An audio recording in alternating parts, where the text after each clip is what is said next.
चाह रहे हैं कि हम स्टार्ट करना चाहते हैं mid mid term exams next week से। तो वो एग्जाम जो है ना ठीक वो होगा ऑन सर। कैंपस होंगे, सारे ऑन कैंपस एग्जाम होंगे, मतलब वो ऑनलाइन नहीं होंगे। राइट आज उधर हाँ वीसी ऑफिस राइट में सर। हमारी मीटिंग भी थी, वहाँ यही डिसाइड हुआ कि सारे एग्जाम ऑन कैंपस होंगे, ऑनलाइन कोई नहीं होगा। तो कुछ बच्चे कह रहे हैं जी हम नहीं आ राइट सकते, सर। हम ऑनलाइन होंगे, तो वो आप उनको फिर सबको बता दें कि एग्जाम ऑन कैंपस होंगे, अनलेस के राइट हो गया किसी को सर। कोविड ही हो गया तो फिर वो हमें अप्लाई करे रहता से, लेकिन अदरवाइज ये कि सबको आना है, एग्जाम ऑन कैंपस है। Right sir. Right sir. ठीक है ना। अच्छा, दूसरे राइट कई सर। टीचर ऐसे हैं जो क्विजेज या टेस्ट कंडक्ट कर रहे हैं। असल में हमारी इस वक्त जी जी पॉलिसी सर। ये है कि हम अभी तक जो हमने लास्ट इंस्ट्रक्शंस टीचर को दी थी ना, वो ये है कि जिनको कनेक्टिविटी का इशू है वही प्रेजेंट हो, हर कोई ना आए। और उसका एक हमने right sir. Rule of thumb बनाया हुआ है कि जी 30% लोग यहाँ हो और 70% ऑनलाइन हो और आपकी क्लास भी ऑनलाइन हो। Right sir. तो वो हुआ ये है कि क्लास तो हमने ऑनलाइन कर दी है। काफ़ी सारे टीचर्स की, जैसे आप सलमान साहब हैं, ये इनकी क्लास भी ऑनलाइन होती है। मैं भी जो पढ़ाता हूँ वो भी मैं at the same time online होता हूँ। नशिता भी ऑनलाइन होती हैं, जी जी रबिया भी सर। होती हैं और लिंता भी ऑनलाइन क्लास पढ़ाती हैं। तो हमारे बहुत सारे जी टीचर्स हैं जो online at the same time online भी होते हैं। तो अब जी अगर सर। हम इस टाइम पे क्विज अनाउंस करेंगे ना या टेस्ट करेंगे तो फिर हम कहेंगे या तो हम अपने क्विज को ऑनलाइन कर लें। अगर ऑनलाइन नहीं राइट सर। करते और हम कहते हैं कि नहीं जी क्लास में क्विज होगा, तो फिर इसका मतलब ये होगा कि हम उन्हें ये कह रहे हैं कि अब सब लोग इधर आओ, इधर राइट आकर सर। इधर आकर क्विज दो। तो इसी को तो राइट हम सर। रोक रहे थे, जी जी जी सर। इसी को तो हम रोकना चाहते थे कि हम क्लास में ज़्यादा लोगों को नहीं बुलाना चाहते। तो वो राइट अगर हम सर। सबको कहेंगे कि तुम आओ तो फिर वही रश पड़ जाएगा। वो हम कम से कम चाहते हैं, हम उनको सिर्फ मिड में बुलाना चाहते हैं। तो अगर आप कोई ऐसा क्विज करना चाहते हैं जी जी तो सर। उसके लिए आज यही मीटिंग में डिसाइड हुआ है कि आप या तो मिड वाले दिन कर लें या मिड से जी जी पहले कर लें, जिस दिन वो आए हों उसी दिन कर लें, या एंड वाले दिन, जब एंड टर्म एग्जाम वाले दिन आए तो आप उस दिन कोई क्विज कर लें। लेकिन टीचिंग जो है ना वो अभी इस सेमेस्टर में आप इसी तरह से हाइब्रिड ही चलाएं, यानी 30% यहाँ बुला लें, 70% ऑनलाइन हो। क्विज या राइट असाइनमेंट सर। अगर आप उसको आज जिस तरह वो पार्क स्टडीज वाले टीचर जो हैं उन्होंने भी क्विज अनाउंस कर दिया, एक दो और टीचर्स ने भी, एक मैडम ने भी हमारे क्विज अनाउंस कर दिया। अगर सब लोग आएंगे तो फिर हम अपनी पॉलिसी के अगेंस्ट चले जाएंगे। हम तो खुद कह रहे हैं कि 30% आए, तो हम ये अब क्यों कह रहे हैं कि सब लोग आए। तो पॉलिसी ये है बिल्कुल कि राइट टीचिंग सर। के लिए 30% आए और बाकी सिर्फ एग्जाम मिड और एंड के लिए बाकी लोग आए, बाकी सब लोग भी हैं। और एग्जाम में ही जब वो एग्जाम के लिए आए तभी हम उनका टेस्ट या क्विज कर लें, उसके अलावा उनको बुलाएं सबको किसी भी दिन।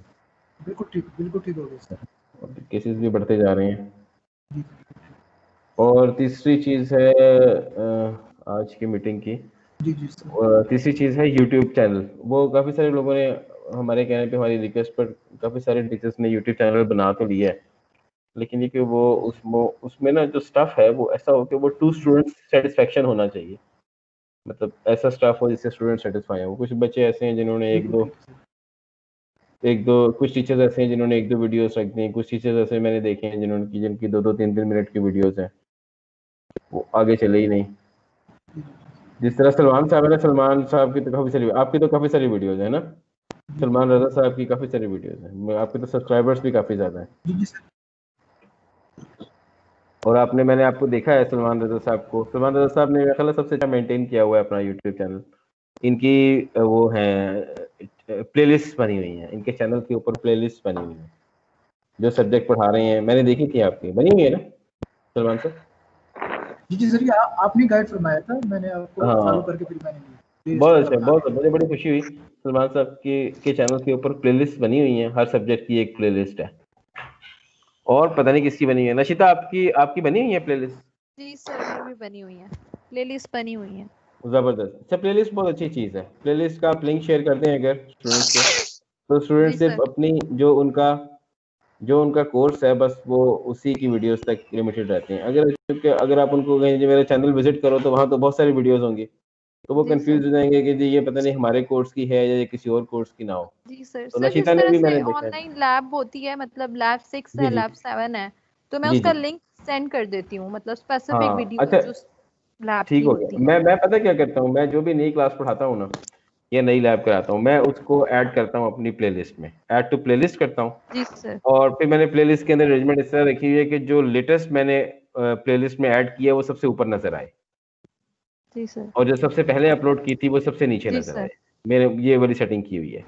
अच्छा, इसको जी इस तरह की सॉर्टिंग का फायदा ये होता है कि बच्चे जब आप, और प्लेलिस्ट का लिंक शेयर कर देता हूँ, उसका फायदा ये होता है कि जब बच्चे प्लेलिस्ट खोलते हैं ना, तो उनको जी सबसे ऊपर वो वीडियो नजर आई होती, वो वीडियो नजर आ रही होती है जो बिल्कुल लेटेस्ट होती है, जी लेकिन सर। सारी नजर आ जाती है, ठीक।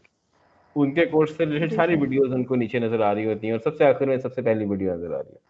ये इस तरह से ये कि उनको आइडिया होता रहता है कि हमारा कोर्स कहाँ पे प्रोसीड कर रहा है, और वो सिर्फ लेटेस्ट लेक्चर या लेटेस्ट लैब नहीं देखते, बल्कि वो अगर चाहें तो वो प्रीवियस भी देख सकते हैं। जी सर। तो ये बहुत अच्छा है। अगर आप इस वक्त क्विज करना चाहते हैं ना, या टेस्ट करना चाहते हैं, हम आपको ये मना नहीं कर रहे कि आप टेस्ट क्विज ना करें, जी आप सर। बिल्कुल करें टेस्ट, हम आपको बिल्कुल मना नहीं कर सकते, लेकिन ये कि इस टाइम उनको ये फोर्स ना करें कि वो सब लोग यहाँ आकर टेस्ट क्विज दें। वो आप ये कर लें कि आप जो ऑनलाइन है उनका अलग क्विज कर लें, जो कर लें, या एट द सेम टाइम कर लें, ये आपकी मर्जी है, लेकिन उनको ये फोर्स ना करें कि सब लोग यहाँ आकर क्विज दें। आपका क्विज ऐसा होना चाहिए जिसको जो ऑनलाइन को भी कैटर करे और जो फिजिकली प्रेजेंट है उनको भी करे। जी सर। अच्छा, कुछ कल एक स्टूडेंट है, वो मुझे ये कह रहा था जी कि कुछ टीचर्स ऐसे हैं जो ये कह रहे हैं कि आप सब लोग आओ, अब कोरोना खत्म हो गया, आप सब लोग आओ। इस तरह ना कहें आप लोग, किसी भी टीचर को ये नहीं चाहिए कि वो ये कहे, हमारी ये पॉलिसी नहीं है।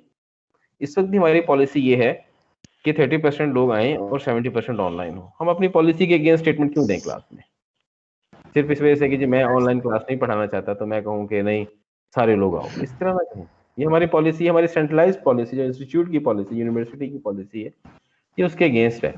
यूनिवर्सिटी की पॉलिसी इस वक्त भी यही है कि 30% टीचिंग जो है वो 30% यहाँ हो और 70% घर हो। एग्जाम के लिए पॉलिसी ये है कि वो एग्जाम के लिए सारे यहाँ हो, लेकिन टेस्ट क्विज के लिए ना बुलाएं सब लोगों को। या तो उनको हाइब्रिड वे में कर लें, जो यहाँ है उनका रहता टेस्ट कर लें और जो ऑनलाइन उनका रहता कर लें, वो पॉलिसी आप खुद बना लें, लेकिन ये ना करें कि सब लोगों को टेस्ट क्विज के लिए आप यहाँ बुला लें, फिर हम उसके अगेंस्ट चले जाएंगे, फिर यहाँ रश पड़ जाएगा, उससे हम बचना चाहते हैं।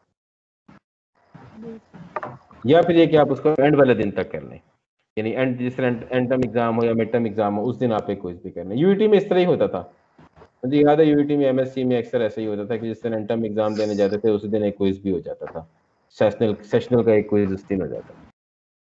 जी सर। तो आप इस तरह कर लें, लेकिन उनको यहाँ ना बुलाएं सब लोगों को।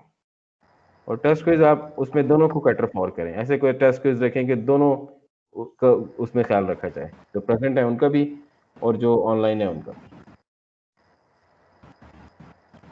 अच्छा, अभी हमारे पास 6 मिनट्स और हैं, 6 मिनट्स और हैं। मैंने तो यही 3 बातें करनी थी, एक टेस्ट क्विज से रिलेटेड कि वो आप ऑनलाइन भी करें और फिजिकली प्रेजेंट लोगों का भी करें, दोनों को कैटर फॉर करें, सबको ना इनवाइट करें यहाँ पर।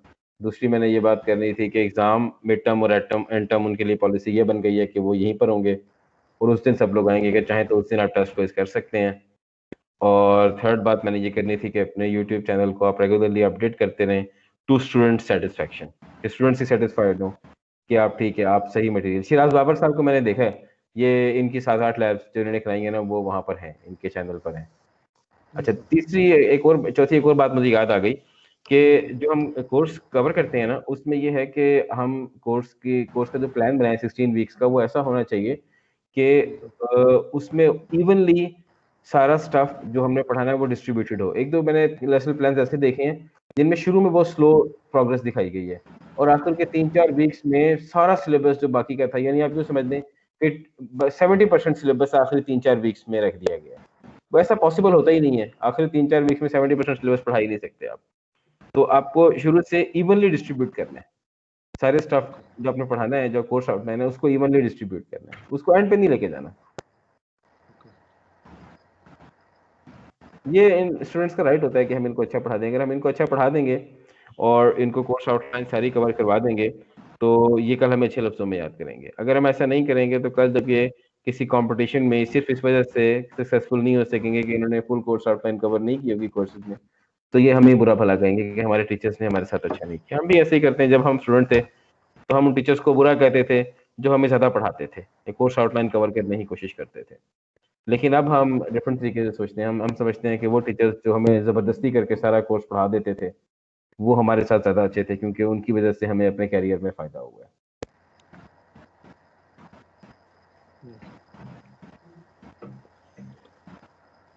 और कोई बात अगर आप करना चाहते हैं, 4 मिनट और हैं हमारे पास, 6:15 पे हमने ख़त्म करनी है इंशाल्लाह। हमारे पास 7 लोग हैं मुझ समेत। लिंदा आप कोई बात कर दें। जी सर, कोई नहीं सर, अपनी तरफ से तो पूरी एफर्ट करते हैं कि स्टूडेंट्स को सेटिस्फाई कर सके। हाँ, और नहीं सर आप लोग मेहनत करते हैं। और सर मोस्टली मैं तो लेक्चर्स भी प्रेफर करती हूँ कि स्टूडेंट्स ऑनलाइन ही ले। इवन लेक्चर जो होता है लैब के लिए थोड़ा होता है, वो भी मैं पहले अपलोड कर देती हूँ। और इवन परफॉर्मेंस भी मैं इनके एमएस टीम्स पे भी और यूट्यूब पे भी अपलोड करती हूँ। तो सर लैब में स्टूडेंट्स थोड़े ज्यादा होते हैं, तो मैं उनको कहती हूँ कि आप ऑनलाइन हो जाए, तो आगे स्टूडेंट्स सुनते हैं कि नहीं सुनते वो उनके ऊपर है। तो यही है बस सर। नहीं सही कह रहे हैं आप। कुछ स्टूडेंट्स ऐसे हैं, शुरू में कुछ स्टूडेंट्स आए और उनको हमने कहा कि आप क्यों आ गए हो, तो वो कहते जी घर में समझ नहीं आती। हम सर सिर्फ इस वजह से आते हैं। सर 2K19 बैच का सर थोड़ा इशू है सर, वो थोड़ी कम बात सुनते हैं सर। अब तक जो मैंने पढ़ाया है ना बायोमेडिकल के बैचेस में ये से। सारे बच्चे ऐसे ही हैं, ये सभी कम सुनते हैं हमारी, ये अपनी मर्जी करते हैं। जी इन्हें शुरू सर। में कहते थे क्या तुम जी ना सर। आओ, फिर ये कहते थे नहीं जी हम आएंगे। अब वो कहते हैं जी कि ये आप यूनिवर्सिटी में तो कोरोना है। जी सर। कोरोना हर तो जगह है, सर यूनिवर्सिटी में तो नहीं है, हर जी जगह सर। पर। जी सर, लैब में थोड़े स्टूडेंट ज्यादा होते हैं, लेक्चर तो मैं मोस्टली ऑनलाइन ही कंडक्ट करती हूँ। तो सर और बाकी तो इसमें ठीक है इसमें सर। जो अगर हम इस तरह से हाइब्रिड सिस्टम में पढ़ा रहे होते हैं ना, तो जी हमें सर। हमारा ज़्यादा फोकस होना चाहिए अपनी क्वालिटी ऑफ टीचिंग की तरफ। हम ज़्यादा अच्छा पढ़ा जी देंगे, ये सर। हम इनके ऊपर एहसान करेंगे, ये इनके साथ हम नेकी करेंगे। इस हाइब्रिड सर सिस्टम वो में इतनी डिफिकल्टी है कि आधे से ज़्यादा लोग ऑनलाइन पढ़ रहे हैं और आधे से कम लोग जी यहाँ सर। पर आके पढ़ रहे हैं। उसमें हम इनसे ज़्यादा एक्सपेक्ट ना करें, ये बहुत अच्छा जी सर। परफॉर्म नहीं कर पाएंगे। क्योंकि एक तो एक सोशल प्रेशर है इस वक़्त, एक खौफ है, और दूसरा ये कि हम सब लोगों को बुला भी तो नहीं रहे ना। बाकी जी सर। 66% लोगों को तो हम कह रहे हैं कि तुम घर में बैठो। तो हम उनसे जी सर। इनसे वैसा एक्सपेक्ट नहीं कर सकते जैसा हम इनसे अदरवाइज़ एक्सपेक्ट कर सकते हैं। लेकिन एक चीज़ जो हम कर सकते हैं, वो ये कि हम इनको अच्छा पढ़ा सकते हैं। इस अच्छा टाइम में पढ़ा हम इनको अच्छा पढ़ा सकते लेक्चर जो हैं। सर इस बात रिकॉर्डेड को लेक्चर जो हमारा होता है फोकस। वो हुँ, एफर्ट होती है कि अच्छा हो, ताकि हाँ। बच्चों को सब चीज उस लेक्चर अगर वो सुने तो सारी हुँ। चीजें उसमें क्लियर हो जाए उनको। इस मेरा पैंडेमिक के फोकस ये दौरान होता में है। हम जो अच्छा काम कर में जो हम जिस चीज़ के ऊपर ज़ोर लगाएँ ना, वो सिर्फ़ अच्छा पढ़ाना हो सकता है। एग्ज़ामिनेशन जी के सर। ऊपर, इवैल्यूएशन के ऊपर बहुत ज़्यादा ज़ोर लगाने की ज़रूरत नहीं है इस टाइम पे। ये वो जी टाइम ही सर। नहीं है जिसमें हम ज़ोर लगाएँ। उसकी वजह ये है कि हमें हाइब्रिड सिस्टम में हम पढ़ा रहे हैं, सब लोग आ नहीं रहे, सब लोगों को एक जैसा समझ नहीं आ रहा, सब लोगों को हमसे इंटरैक्ट करने का वैसे मौका नहीं मिल रहा जिस तरह जी अदरवाइज़ सर। मिलता है। तो हम ज़्यादा ज़ोर टीचिंग पर लगाएँ और एग्ज़ामिनेशन और इवैल्यूएशन के ऊपर हम ज़ोर कम लगाएँ, जब तक ये चीज़ें सेटल नहीं हो जाती। मेरी अपनी मतलब मैं खुद ऐसे करता जी हूँ। सर। ऐसे ही है सर, क्योंकि फिजिकली तो हम उन स्टूडेंट को इतना जज नहीं कर पाते ना। हाँ, वो होते भी नहीं हैं, उनको भी हम वो राइट्स जी नहीं मिल सर। रहे जो उनको अदरवाइज़ मिलते हैं।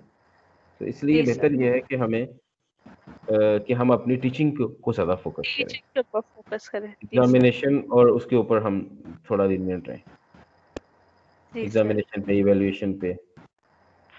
अच्छा जी। और टाइम खत्म हो गया मेरा ख़्याल हमारी मीटिंग का। और कोई बात, बस ये 3 बातें मैंने करनी थी, 4 बातें। ये 4 बातें मैंने कर दी हैं। ये मीटिंग मैंने रिकॉर्ड भी की है। अभी इसकी रिकॉर्डिंग मैं उधर चैनल पे अवेलेबल कर देता हूँ। जो नहीं आए वो देख लेंगे। बेस्ट हो गया। ठीक है जी। ओके जनाब, thank you. Thank you very much sir, thank you very much शुक्रिया सब लोगों का बहुत शुक्रिया। सर।